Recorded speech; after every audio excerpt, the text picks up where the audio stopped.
ইসলামের ভিত্তি হলো, সবচেয়ে বড় মৌলিক আকীদা হলো আকীদায়ে খতমে নবুয়ত। বলেন কি? আকীদায়ে খতমে নবুয়ত। এই আকীদা শেষ, ঈমান শেষ, ইসলাম শেষ। আল্লাহর তাওহীদ, আল্লাহর দেওয়া শরীয়ত যদি খাতামুন নবীয়্যিন সাল্লাল্লাহু আলাইহি ওয়াসাল্লামকে কেউ না মানে, আল্লাহর দেওয়া শরীয়তও পাবে না, কোরআনও কি পাবে না। আকীদা তাওহীদের শিকার তার সামনে আর কোনো রাস্তা নেই। এমন গুরুত্বপূর্ণ আকীদা আকীদায়ে খতমে নবুয়ত। এই আকীদায়ে খতমে নবুয়তের দুশমন, শত্রু এই দেশে আছে কি নেই? অনেক শত্রুরা আছে যারা এই আকীদার বিকৃতি করে, কোরআনের বিকৃতি করে, নবীজির অবমাননা করে, নবীজির সুন্নাহ এবং হাদিসের অবমাননা করে। অনেক শত্রু আছে, তাদের মধ্যে সবচেয়ে ভয়ঙ্কর শত্রু হলো কাদিয়ানী গ্রুপ, যারা প্রতারণা করে নিজেদেরকে আহমদিয়া জামাত বলে। কি বলে? আহমদিয়া জামাত। এটাই তো প্রতারণা, আহমদিয়া বলাই প্রতারণা। কিন্তু তারা যে না বলে আহমদিয়া মুসলিম জামাত, বলেন নাউযুবিল্লাহ।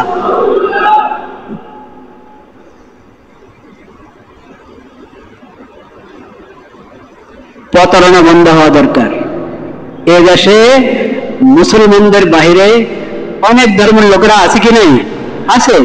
থাকো, নিজের ধর্ম পরিচয় দিয়ে থাকবা, কোনো আপত্তি নেই, নিরাপত্তার সাথে থাকো। তুমিও কারো উপরে জুলুম করবে না, তোমার উপরে কেউ জুলুম করবে না। আর কৃত্রিম মজলুম সাজবে না, কৃত্রিম মজলুম সাজবে না। নিজেরা জুলুম করে কৃত্রিম ভাবে নিজেদেরকে মজলুমের রূপে পেশ করে, বলেন নাউযুবিল্লাহ। কিন্তু তুমি অমুসলিম, কিন্তু মুসলমানের নাম ব্যবহার করে, মুসলমানের কালিমা ব্যবহার করে, মুসলমানদের পরিভাষা ব্যবহার করে সমাজের মধ্যে থাকবে আর প্রতারণা করবে, মানুষকে ধোঁকা দিবে। এটা মানা যেতে পারে না, এটা মানা যেতে পারে না। তো কাদিয়ানীরা অনেকে বলে আমাদের দেশে হিন্দু আছে, তারপরে বৌদ্ধ আছে, খ্রিস্টান আছে, তো কাদিয়ানীরা থাকতে আপত্তি কি? কোনো আপত্তি নেই, কাদিয়ানীরা থাকবে, কিন্তু মুসলিম পরিচয় থাকবে না।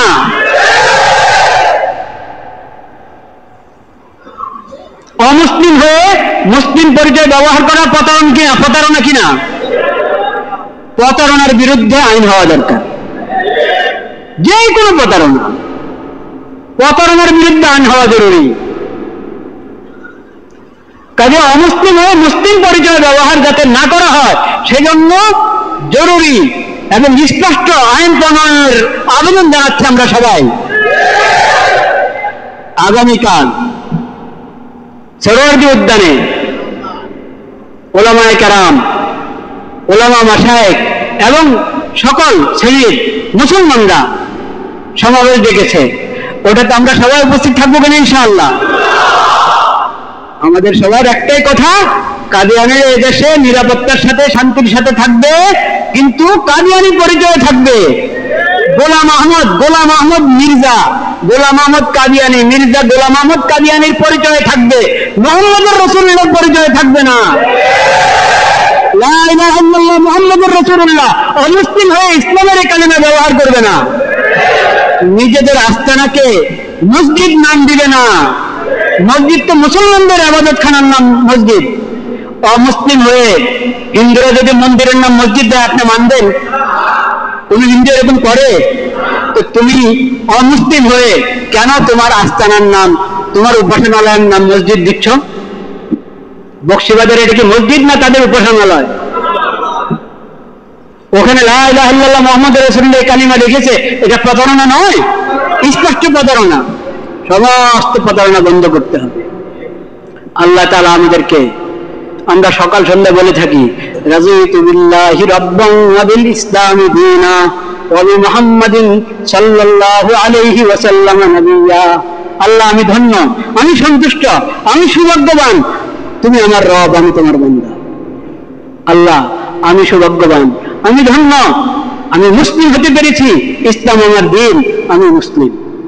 আমি ধন্য, আমি সৌভাগ্যবান, আমি আখির নবী হযরত মুহাম্মদ মুস্তাফা সাল্লাল্লাহু আলাইহি ওয়াসাল্লামের উম্মত হতে পেরেছি, তিনি আমার নবী, আমি তার উম্মত। আলহামদুলিল্লাহ। সকালে 3 বার, সন্ধ্যায় 3 বার।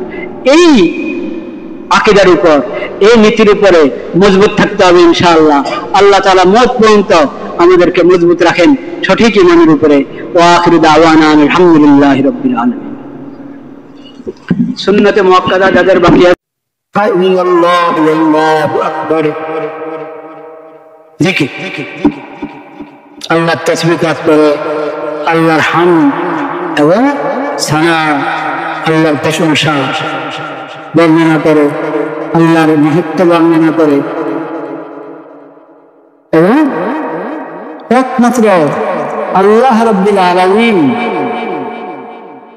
শক্তি দিতে পারেন, একমাত্র আল্লাহ রাব্বুল আলামিন রক্ষা করতে পারেন।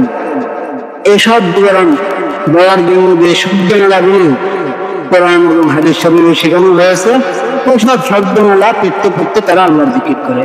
লা হাওলা ওয়ালা কুওয়াতা ইল্লা বিল্লাহ, লা হাওলা ওয়ালা কুওয়াতা ইল্লা বিল্লাহ, লা হাওলা ওয়ালা কুওয়াতা ইল্লা বিল্লাহ, লা মালজা ওয়ালা মানজা মিনাল্লাহ, লা মালজা ওয়ালা মানজা মিনাল্লাহ ইল্লা ইলাইহি।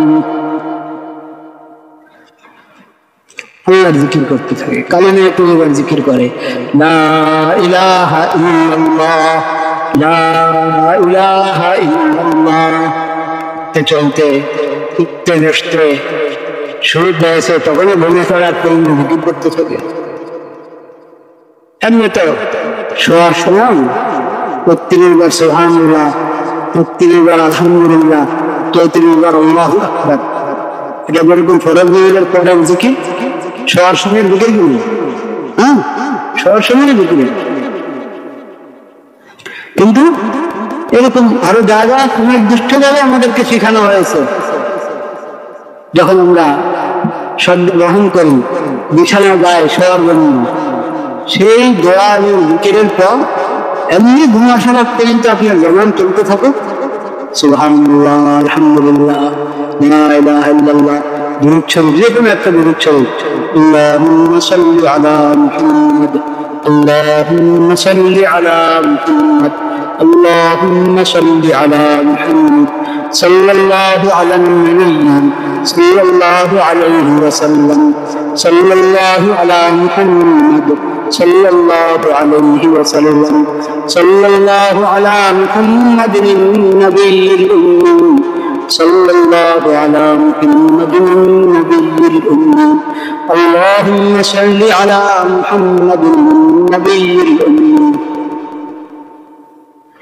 দুনিয়ার বিরতি বেশি বেশি দূরের ছবি করার কথা এই শরীফে তাকে বসেছে, যেমন রাত্রে, যেমন দিনে, অন্যান্য দিন, কিন্তু বিশেষ হলো জুমার রাত এবং জুমার রাত কোনটা, সামনেরটা না পিছনে যে বাজিল, পিছনে যে রাতটা হলো ওটা জুমার রাত, বৃহস্পতিবার দূররাতে রাত, এটা জুমার রাত।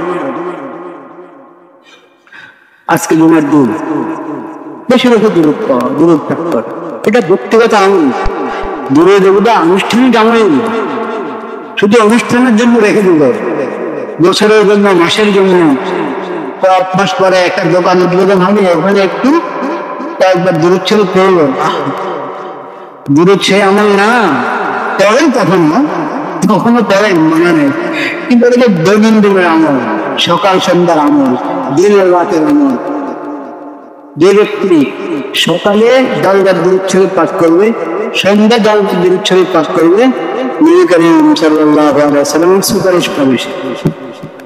আল্লাহুম্মা সাল্লি আলা মুহাম্মাদিন নাবিয়্যিল উম্মি, আল্লাহুম্মা সাল্লি আলা মুহাম্মাদিন নাবিয়্যিল উম্মি, আল্লাহুম্মা সাল্লি আলা মুহাম্মাদিন নাবিয়্যিল উম্মি ওয়া আলা আলিহি ওয়া সাহবিহি ওয়া সাল্লিম তাসলিমা।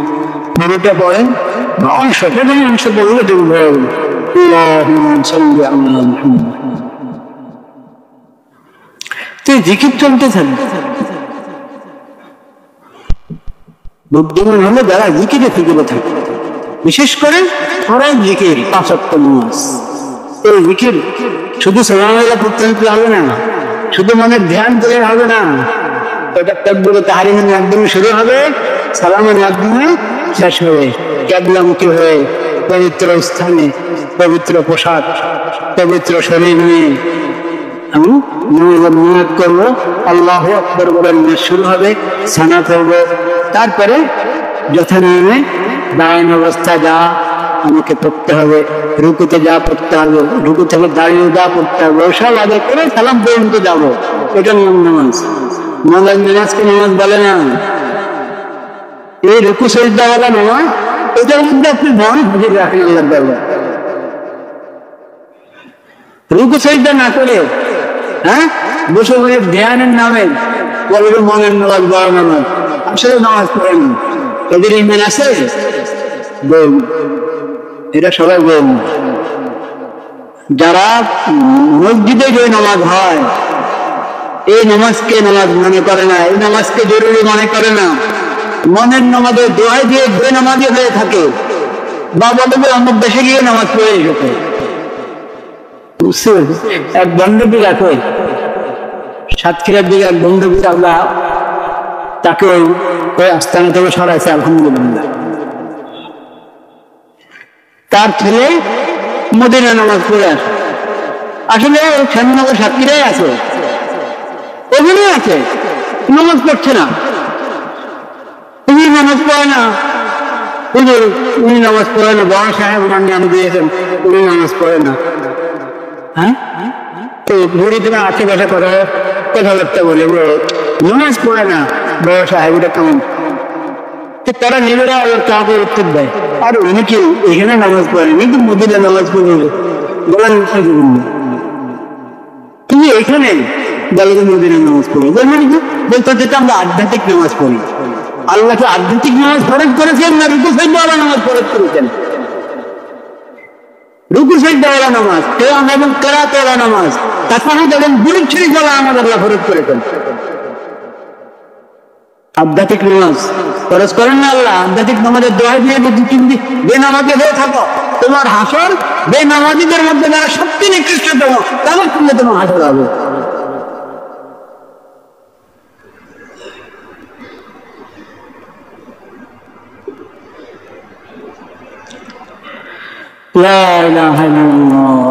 এরকম ধোঁকা প্রতারণা দিতে থাকে। মনের পর্দা বড় পর্দা, মনের পর্দা শুনকি আসলে সব অশ্লীলতা, বেহায়াপনা।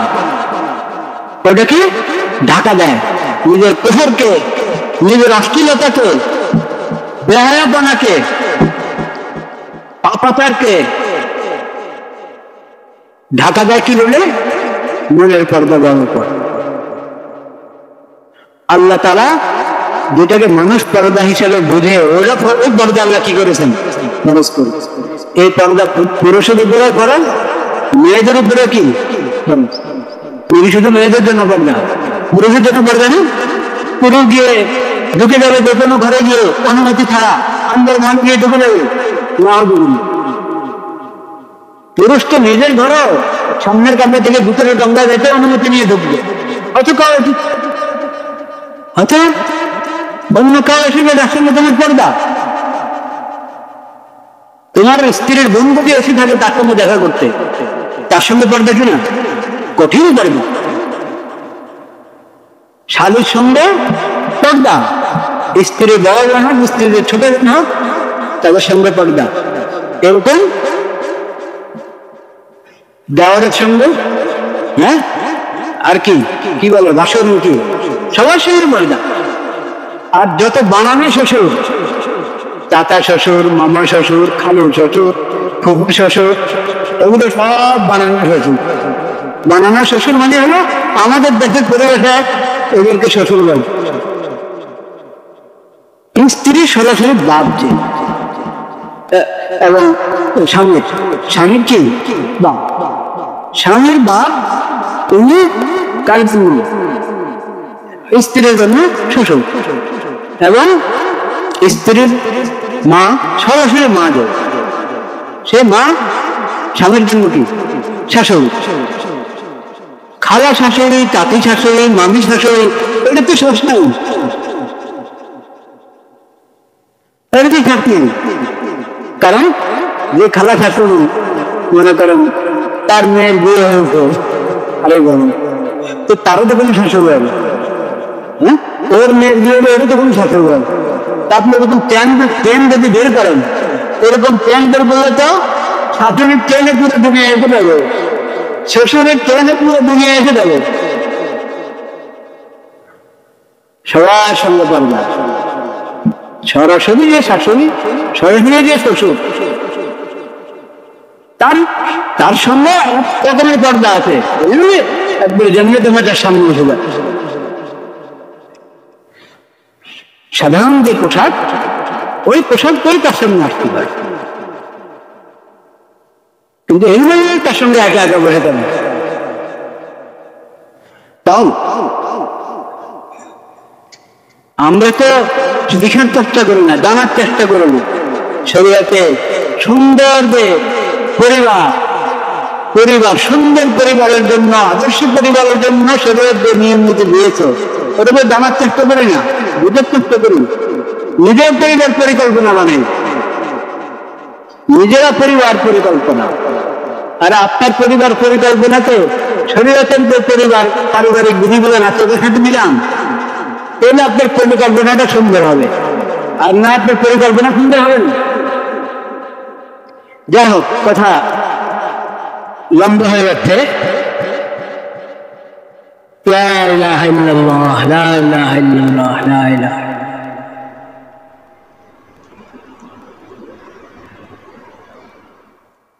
আস্তাগফিরুল্লাহ আল্লাযী লা ইলাহা ইল্লা হুয়াল হাইয়ুল কাইয়্যুম, আস্তাগফিরুল্লাহ আল্লাযী লা ইলাহা ইল্লা হুয়া।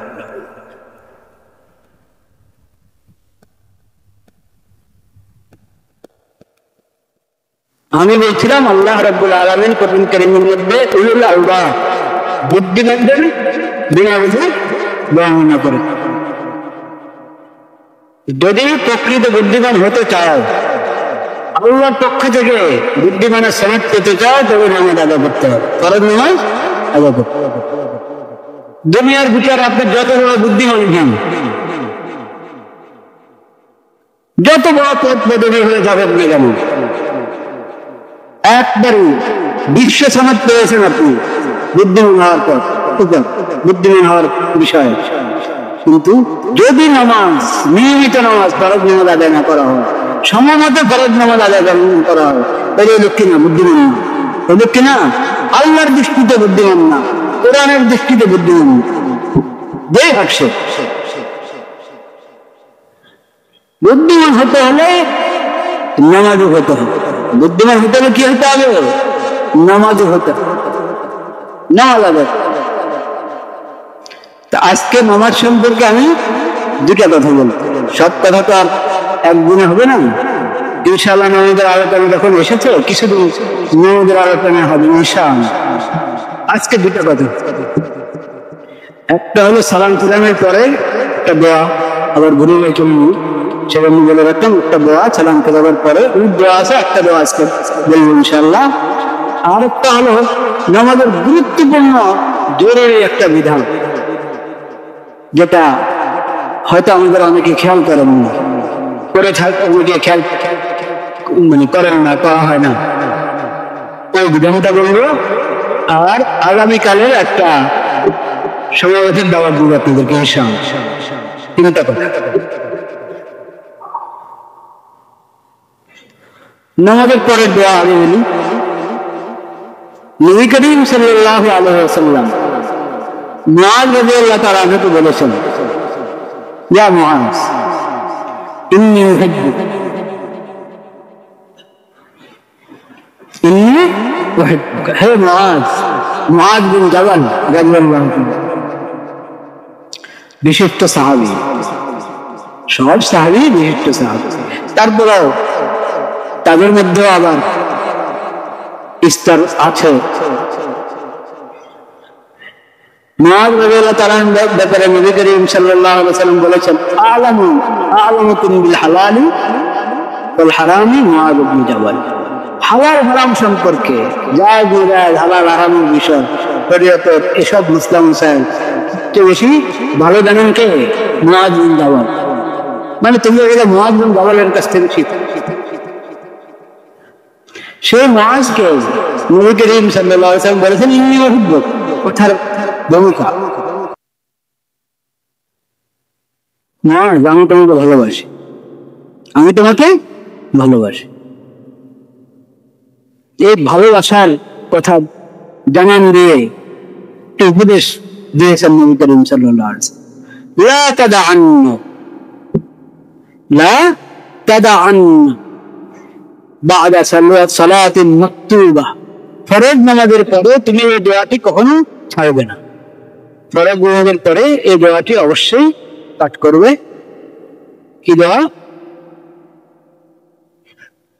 আল্লাহুম্মা আ'ইন্নি আলা যিকরিকা ওয়া শুকরিকা ওয়া হুসনি ইবাদাতিক। ছোট্ট একটা দোয়া, প্রতি ফরজ নামাজের পরে এই দোয়া অবশ্যই আমরা পড়ব। দেখো, আমি তোমাকে ভালোবাসি, প্রতি ফরজ নামাজের পরে তুমি এই দোয়া বাদ দিবে না। আল্লাহুম্মা আ'ইন্নি আলা যিকরিকা ওয়া শুকরিকা ওয়া হুসনি ইবাদাতিক। আয় আল্লাহ, আমি আপনার কাছে সাহায্য কামনা করছি, আপনি আমাকে সাহায্য করেন যাতে আমি আপনার জিকির করতে পারি, শুকর আদায় করতে পারি এবং সুন্দরভাবে আপনার ইবাদত করতে পারি। তিনটা বলে, আল্লাহ আমাকে তৌফিক দান করেন, সাহায্য করেন যাতে আমি আপনার জিকির করতে পারি, আপনার শুকর আদায় করতে পারি এবং সুন্দরভাবে ইবাদত করতে পারি। সুন্দরভাবে ইবাদত কাকে বলে? সুন্দর ইবাদত, ওটা হাদিস শরীফে নবী করিম সাল্লাল্লাহু আলাইহি ওয়াসাল্লাম বলেছেন, মাল ইহসান। ইহসান কাকে বলে? ইহসান হলো আন তা'বুদাল্লাহ কাআন্নাকা তারাহু ফাইন লাম তাকুন তারাহু ফাইন্নাহু ইয়ারাক। আল্লাহর ইবাদত করা এমন ভাবে যে তুমি আল্লাহকে দেখছো, আল্লাহর সামনে তুমি আল্লাহর ইবাদত করছো, আল্লাহকে দেখছো। তাহলে কত সুন্দর করে ইবাদত করবা। আমরা তো ওটা তার পারবো না, একবার আল্লাহকে দেখছি, আল্লাহর সামনে ইবাদত করছি। নবীজি বলছেন ওরকম ভালো যে তুমি আল্লাহর সামনে আল্লাহকে দেখছো, এই অবস্থা নিয়ে তুমি ইবাদত করো, কত সুন্দর করে ইবাদত করবা। ওরকম সুন্দর করে ইবাদত করো, ওরকম সুন্দর করে নামাজ আদায় করো। ফাইলাম তখন তারাহু, আমি ভাবছি আমি আল্লাহর সামনে আছে, আল্লাহকে দেখছি, কিন্তু দেখছি না তো, দেখছি না। ফাইলাম তখন তারা আর না দেখো, আল্লাহকে তোমাকে দেখেন, আল্লাহকে তোমাকে দেখেন। তাহলে আল্লাহ যখন তোমাকে দেখছেন, তুমি আল্লাহর সামনে আছো, আল্লাহ তোমাকে দেখছেন, তাহলে তোমাকে অতি সুন্দর করে ইবাদত করতে হবে। সর্ব অবস্থা তুমি তোমার সাধ্যের ভিতরে যে লোক আছে ওটার মধ্যে তুমি কমে করো না, অতি সুন্দর করে ইবাদত করার।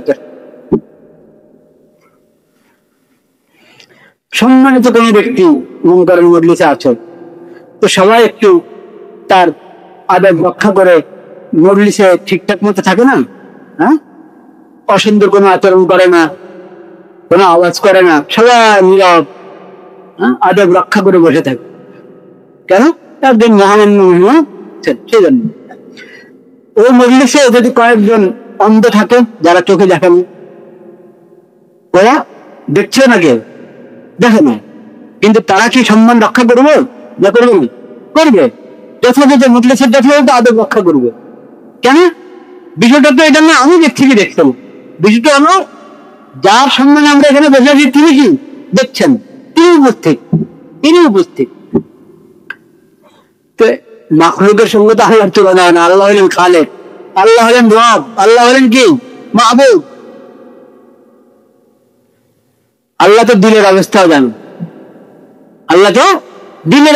জানেন, অন্তরে কার অন্তরে কি লুকিয়ে আছে সব জানেন, কার আদব শুধু বাহ্যিক, কার আদব দিল থেকে, সব আল্লাহ দেখেন।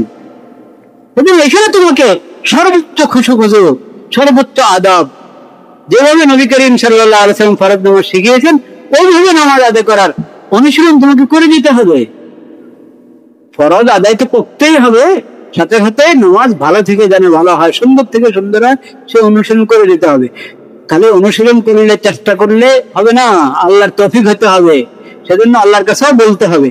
তা আল্লাহর কাছে বলার জন্য নবী দোয়া শিখিয়ে দিয়েছেন যে নামাজের সালাম বিরামের পরে এই নামাজ যা হলো আলহামদুলিল্লাহ, সামনের নামাজ যাতে আরো সুন্দর হয়, এখনো বলে রাখো আল্লাহর কাছে আল্লাহুম্মা আইন্নি আলা যিকরিকা ওয়া শুকরিকা ওয়া হুসনি ইবাদাতিক, আল্লাহুম্মা আইন্নি আলা যিকরিকা ওয়া শুকরিকা ওয়া হুসনি ইবাদাতিক। বলবো কিনা এটা ঠিক মতো ইনশাআল্লাহ? আল্লাহুম্মা আইন্নি আলা যিকরিকা ওয়া শুকরিকা ওয়া হুসনি ইবাদাতিক। একবার করে দাও, একটু বেশি বেশি পড়েন, অনেকবার 10 করে নিষেধ নেই, কিন্তু যেটা মূল আমাদেরকে বলা হয়েছে দোয়াটা পড়ে একবার। আল্লাহুম্মা ইন্নী আলা যিকরিকা ওয়া শুকরিকা ওয়া হুসনি ইবাদাতিক। আর একটা কথা বলবো বলেছিলাম নামাজের মাসালা সম্পর্কে, গুরুত্বপূর্ণ মাসালা, সেটা হলো ধীর স্থির ভাবে নামাজ আদায় কর। কিভাবে? ধীর স্থির।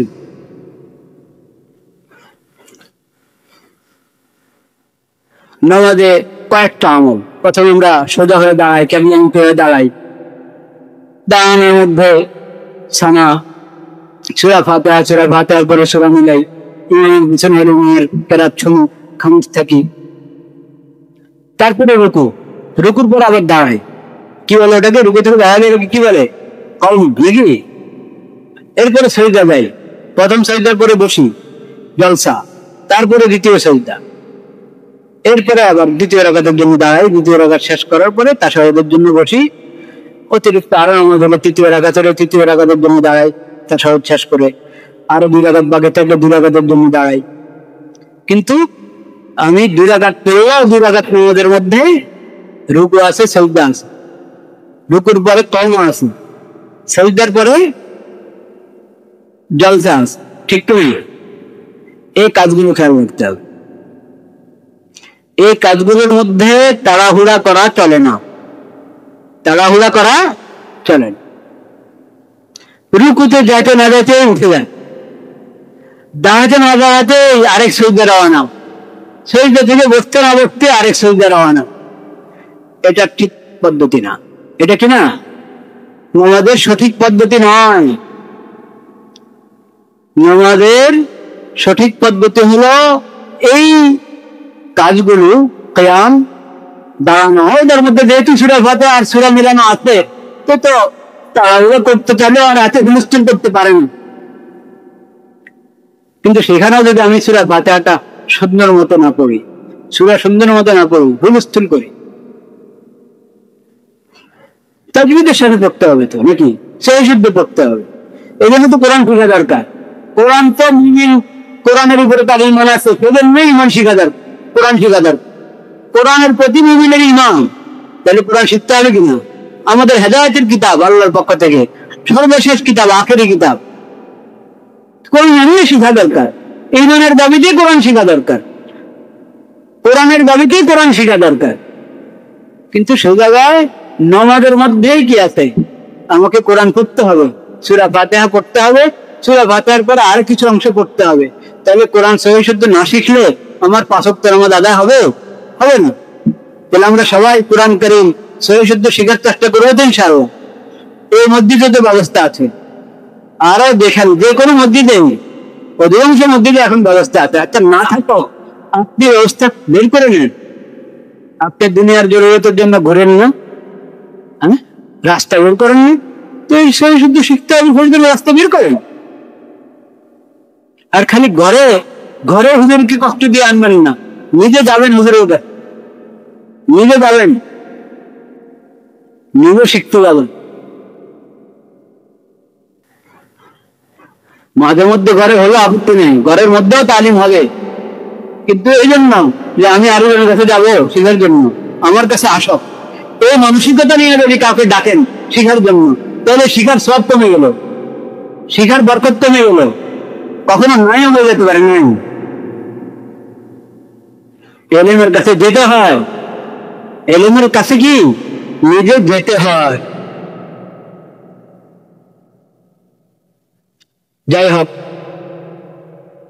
নবী করিম সাল্লাল্লাহু আলাইহি ওয়াসাল্লাম বলেছেন, হাত্তা তা'তাদিলা রাকিআন, হাত্তা তাতমাইন্না রাকিআন, হাত্তা তা'তাদিলা কাইমান, হাত্তা তাতমাইন্না কাইমান। এক ব্যক্তি দেখেন ঘটনা ঘটে, আল্লাহ ঘটান, যাতে ওই ঘটনাকে কেন্দ্র করে শিখতে পারে উম্মত। এক ব্যক্তি মসজিদ রয়েছে, নামাজ পড়লো, হয়তো তাহিয়াতুল ওযু পড়েছে না কি পড়েছে, যে কোনো নামাজ পড়েছেন, বা কোনো ওজোরে এসে যদি আসতে জমাত পান নাই, একা নামাজ পড়ছেন, কোন নামাজ পড়লেন, নামাজ পড়ে যাচ্ছেন। নবী করিম সাল্লাল্লাহু আলাইহি ওয়াসাল্লাম নতুন নতুন যারা ইসলাম গ্রহণ করেছে, এখনো নামাজ শিখে পারেনি, ছেলেদের এরকম বেদুইনরা চলে আসতো, এখনো তারা শিখতে পারে নাই, মাত্র ইমান এনেছে, এরকম কা হবেন যে হন তিনি নামাজ পড়ছেন, নামাজ পড়ে ছায়ান করিয়ে যাচ্ছেন। নবী করিম সাল্লাল্লাহু আলাইহি ওয়াসাল্লাম এতক্ষণ দেখছিলেন তার নামাজ,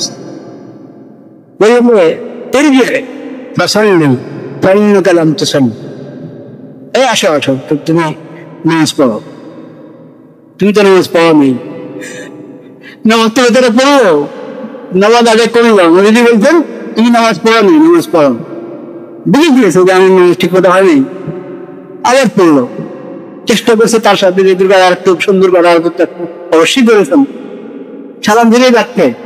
নবী করিম সাল্লাল্লাহু আলাইহি ওয়াসাল্লাম বললেন হ্যাঁ নামাজ পড়ো, নামাজ পড়ো, নামাজ পড়েনি তুমি।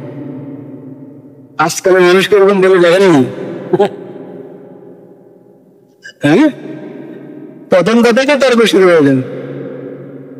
দ্বিতীয়বারে নবী করিম সাল্লাল্লাহু আলাইহি ওয়াসাল্লাম বললেন নামাজ পড়ো, তুমি নামাজ পড়ো নেই। দ্বিতীয়বার বেচারা, তৃতীয়বার আবার পড়লেন, পেয়ে রওনা হলেন, আবার বললেন, তৃতীয়বার আবার বললেন সাল্লি ফাইন্না কালাম তু সাল্লি, আর নামাজ পড়ো, তুমি নামাজ পড়ো নি। তৃতীয়বার এসে উনি নবী করিম সাল্লাল্লাহু আলাইহি ওয়াসাল্লাম কথা বললেন ইয়া রাসূলুল্লাহ লা উহসিনু গায়রা, ইয়া রাসূলুল্লাহ আমি তো একটু ঢালে দিতে পারি না, আমার স্ত্রী যতদিন ছিল আমি তো চেষ্টা করেছি, আমি তো একটু ভালো পারি না, আপনি আমাকে শিখিয়ে দেন। নবী করিম সাল্লাল্লাহু আলাইহি ওয়াসাল্লাম প্রথমবারই শিখাতে পারতেন, নবীজি চেয়েছেন এক তো সেটা হাসপাতালে পারো, আরেক হলো নিজের থেকে যখন বেরোবে শিখার আগ্রহ প্রকাশ করবে, সেই শিখার গুরুত্ব কি হয়, বেশি হয়, ওটার প্রভাব বেশি প্রদান করে। তখন নবী করিম সাল্লাল্লাহু আলাইহি ওয়াসাল্লাম নামাজ শিখিয়ে দিলেন, প্রথমে ওযু করো, ওযু করে আমল করো, ওই যে শিখালেন নামাজ, ওখানে গুরুত্বের সাথে যে কথাটা নবী করিম সাল্লাল্লাহু আলাইহি ওয়াসাল্লাম বারবার বলেছেন, তুমি রুকুতে যাবে স্থির হয়ে যাও, স্থির হও, রুকুতে যেতে না যেতে দাঁড়িয়ে যাও না, সোজা রুকুতে গিয়ে রুকু যেভাবে আদায় করতে হয় ওইভাবে সোজা হবে, পিঠ এবং কোমর মাথা তিনটা বরাবর সোজা থাকবে। হ্যাঁ, এটা পরে বলবো, আমরা জানি তারপরে নানা জিনিসও আলোচনা করতে হয়, বারবার শিখাতে হয় একে অপরকে, তাহলে এটা মজবুতের সাথে দিলে বসে। তো রুকু যেভাবে করার নিয়ম ওইভাবে তুমি সুন্দরভাবে রুকু করো, এবং সবচেয়ে বড় কথা হলো স্থির থাক, সোজা হয়ে যাও এবং স্থির থাক। কমপক্ষে 3 বার যদি আমি সুবহানা রাব্বিয়াল আযীম পড়ি তাহলে তো স্থির হয়ে যাবো। 3 বার তো সুন্নাত মুআক্কাদা, সুবহানা রাব্বিয়াল আযীম, সুবহানা বলতে থাকুন, সুবহানা রাব্বিয়াল আযীম, সুবহানা রাব্বিয়াল আযীম, সুবহানা রাব্বিয়াল আযীম। এরপরে দাঁড়াও, সামি আল্লাহু লিমান হামিদা বলে দাঁড়াচ্ছ, তো দাঁড়াও, এমন না যে তোমার ট্রেন ছুটে যাচ্ছে, আরে দেহ মারো কখন সেজদা যাবে না, দাঁড়িয়েছে কওমা, কওমা এটা স্বতন্ত্র একটা আমল, এনাদের রুকু আর সেজদার মাঝখানে এটা একটা মাধ্যম আর কি, কওমা।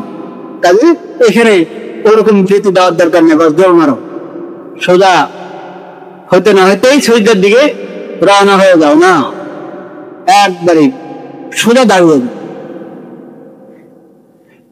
দাঁড়ানোটা এখন তোমার একটা কাজ, কওমা। এতক্ষণ তো তুমি কেরাত, সূরা ফাতিহা এবং সূরা মিলিয়েছ, কোরআন পাঠ করেছ, সেই কিয়াম, কিয়ামের পরে রুকু করেছে, রুকুর পরে এখন যে দাঁড়াবা, এটা তো ওরকম লম্বা কিয়াম হবে না, এজন্য এটার নাম হলো কওমাতুন, ছোট্ট একটা কিয়াম, ছোট্ট দাঁড়ানো, কিন্তু সেখানে দাঁড়াতে হবে, সোজা হয়ে দাঁড়াতে হবে। তুমি বলো ওই রব্বানা লাকাল হামদ রব্বানা ওয়া লাকাল হামদ আল্লাহুম্মা রব্বানা লাকাল হামদ বলো, ওটা সুন্দর করে বললে তো বাস কলমাটা ঠিক মতো আদায় হয়। কিন্তু সামনে আল্লাহ আমাদের বলে দাঁড়াতে না দাঁড়াতেই আল্লাহর সোজা ঠিক সোজা না করে তুমি শ্রদ্ধার দিকে যদি রওনা হও তাহলে কলমা আদায় হলো না। নবীজি বলেছেন হাত্তা তা'তাদিলা কাইম, রুকুর ক্ষেত্রে বলেছেন হাত্তা তা'তাদিলা রাকি'আন তাতমাইন্না রাকি'আন, আর কলমা দিতে বলেছেন হাত্তা তাকুমা তা'তাদিলা কাইম তাতমাইন্না কাইম। দুটো শব্দ, দুই হাদিসে দুটা শব্দ, দুই শব্দ আমরা যদি খেয়াল করি তাহলে পুরো মর্যাদা বোঝায়। স্থির, সোজা হয়ে দাও, স্থির হোক। এখন আল্লাহ বলে সজদার দিকে দাও, সজদা দেবা হাত্তা তা'তাদিলা সাজিদান হাত্তা তাতমাইন্না সাজিদা। সজদা গিয়েও তুমি হুলস্থুল করবে না যে কখন আবার বসে যাবো না।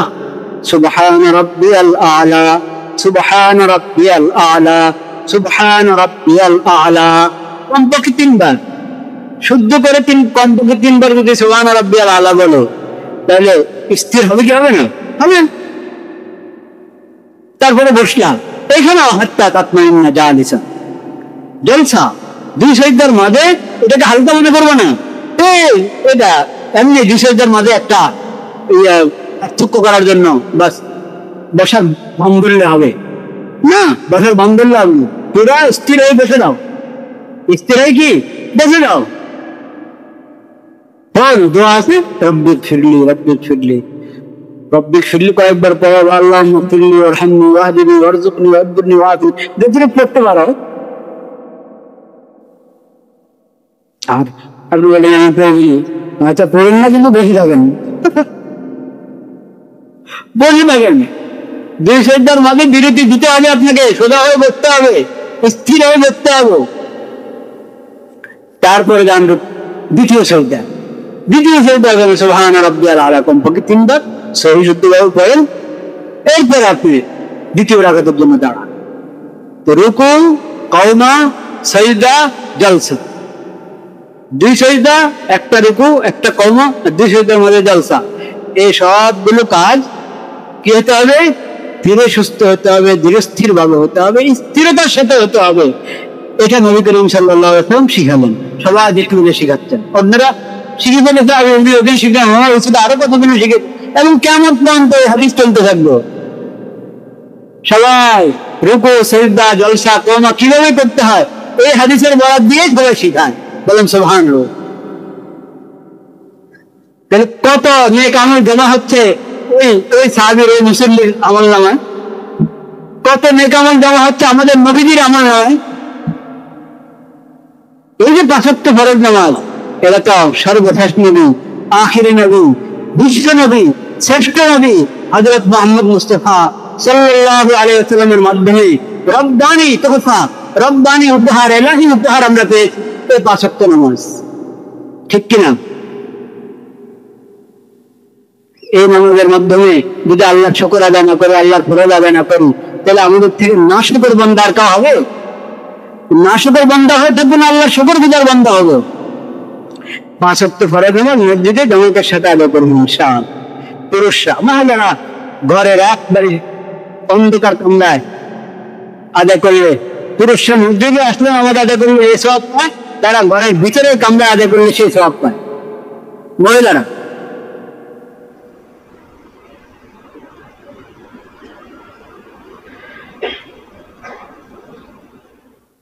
নবী করিম সাল্লাল্লাহু আলাইহি ওয়াসাল্লাম খাতামুন নবিয়্যিন, সর্বশেষ নবী, সর্বশেষ রাসূল।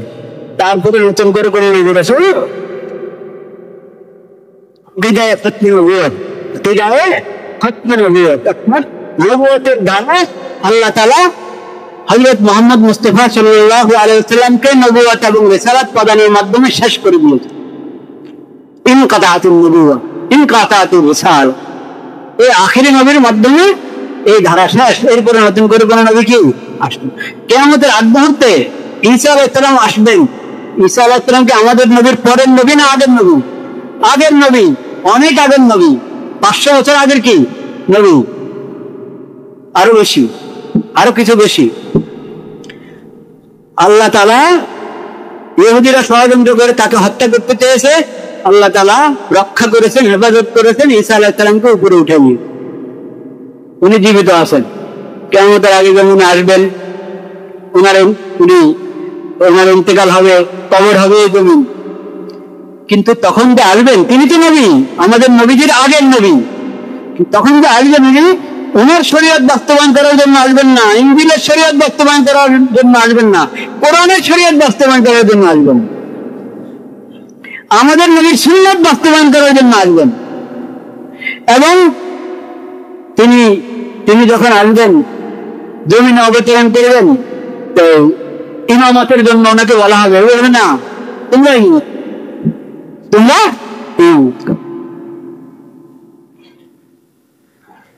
নবীর উম্মত একজন ইমামের পিছনে নামাজ আদায় করবেন ঈসা আলাইহিস সালাম, আল্লাহর নবী হযরত ঈসা আলাইহিস সালাম।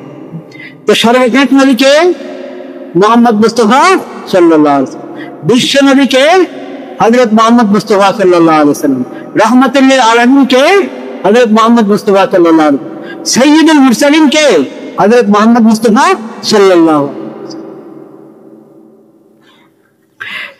তার নবুয়ত, তার রিসালাত, তার আকীদায়, তার বিষয়ে আমাদের ইসলামের শিক্ষা, আকীদায় খতম নবুয়তের, কোরআনের ঘোষণা, কোরআনের শত আয়াতের ঘোষণা, আখিরি নবীকে হযরত মুহাম্মদ মুস্তাফা সাল্লাল্লাহু আলাইহি ওয়াসাল্লাম। খাতামুন নবীন শব্দ না হলো এক আয়াতে, সূরা আহজাবের মধ্যে 40 নম্বর আয়াত, সূরা আহজাবের মধ্যে। কিন্তু এই মর্ম, আকীদায় খতম নবুয়তের মর্ম কোরআন কারীমের শতাধিক আয়াতে আছে, বলুন সুবহানাল্লাহ, শত শত হাদিসের মধ্যে আছে। পুরো ইসলামের ভিত্তি হলো, সবচেয়ে বড় মৌলিক আকীদা হলো আকীদায়ে খতম নবুয়ত। বলেন কি আকীদায়ে খতম নবুয়ত? এই আকীদা শেষ, ঈমান শেষ, ইসলাম শেষ। আল্লাহর তাওহীদ, আল্লাহর দেওয়া শরীয়ত যদি খাতামুন নবীন সাল্লাল্লাহু আলাইহি ওয়াসাল্লামকে কেউ না মানে, আল্লাহর দেওয়া শরীয়তও পাবে না, কোরআনও কি পাবে না। আকীদা তাওহীদের শিকার তার সামনে আর কোনো রাস্তা নেই। এমন গুরুত্বপূর্ণ আকীদা আকীদায়ে খতম নবুয়ত।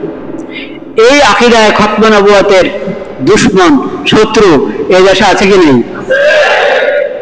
অনেক শত্রুরা আছে যারা এই আকীদার বিকৃতি করে, কোরআনের বিকৃতি করে, নবীজির অবমাননা করে, নবীজির সুন্নাহ এবং হাদিসের অবমাননা করে। অনেক শত্রু আছে, তাদের মধ্যে সবচেয়ে ভয়ঙ্কর শত্রু হলো কাদিয়ানী গ্রুপ, যারা প্রতারণা করে নিজেদেরকে আহমদিয়া জামাত বলে। কি বলে? আহমদিয়া জামাত। এটাই তো প্রতারণা, আহমদিয়া বলাই প্রতারণা। কিন্তু তারা যে বিরুদ্ধে বলে আহমদিয়া মুসলিম জামাত, বলেন নাউজুবিল্লাহ।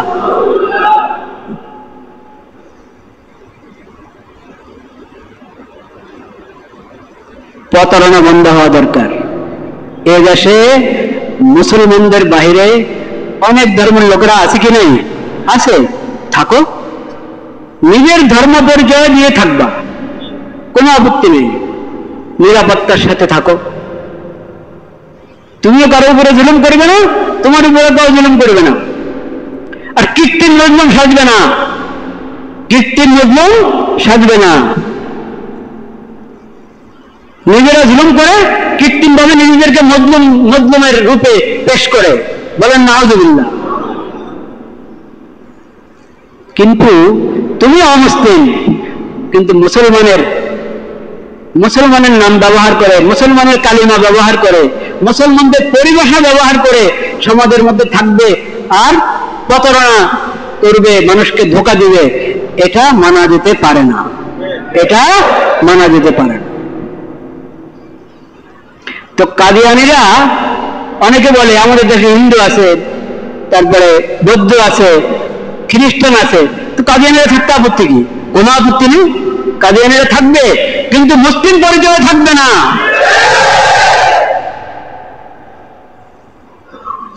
অমুসলিম হয়ে মুসলিম পরিচয় ব্যবহার করা প্রতারণা কিনা? প্রতারণার বিরুদ্ধে আইন হওয়া দরকার। যে কোনো প্রতারণার বিরুদ্ধে আইন হওয়া জরুরি।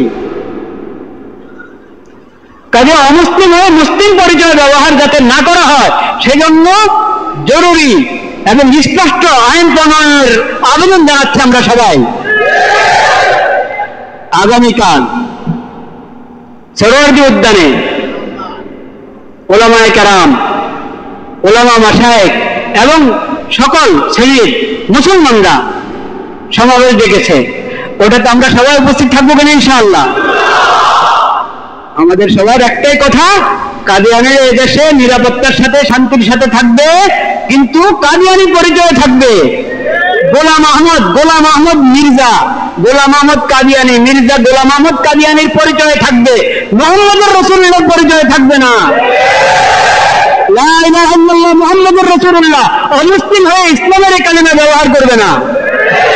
নিজেদের আস্তানাকে মসজিদ নাম দিবে না।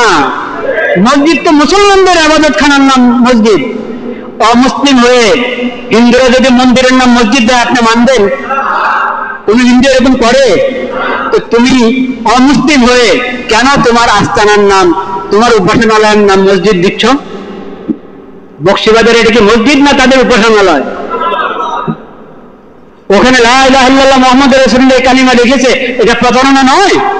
স্পষ্ট প্রতারণা। সমস্ত প্রতারণা বন্ধ করতে হবে। আল্লাহ তাআলা আমাদেরকে, আমরা সকাল সন্ধ্যা বলে থাকি, রাযীতু বিল্লাহি রাব্বান ওয়া বিল ইসলামি দীনা ওয়া বি মুহাম্মাদিন সাল্লাল্লাহু আলাইহি ওয়াসাল্লাম নবিয়্যা। আল্লাহ, আমি ধন্য, আমি সন্তুষ্ট, আমি সৌভাগ্যবান, তুমি আমার রব, আমি তোমার বান্দা। আল্লাহ, আমি সৌভাগ্যবান, আমি ধন্য, আমি মুসলিম হতে পেরেছি, ইসলাম আমার দিন, আমি মুসলিম।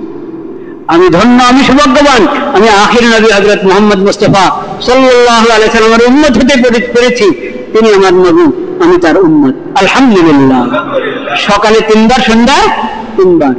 এই আকীদার উপর, এই নীতির উপরে মজবুত থাকতে হবে ইনশাআল্লাহ। আল্লাহ তাআলা মওত পর্যন্ত আমাদেরকে মজবুত রাখেন সঠিক ঈমানের উপরে। ওয়া আখিরু দাওয়ানা আলহামদুলিল্লাহি রাব্বিল আলামিন।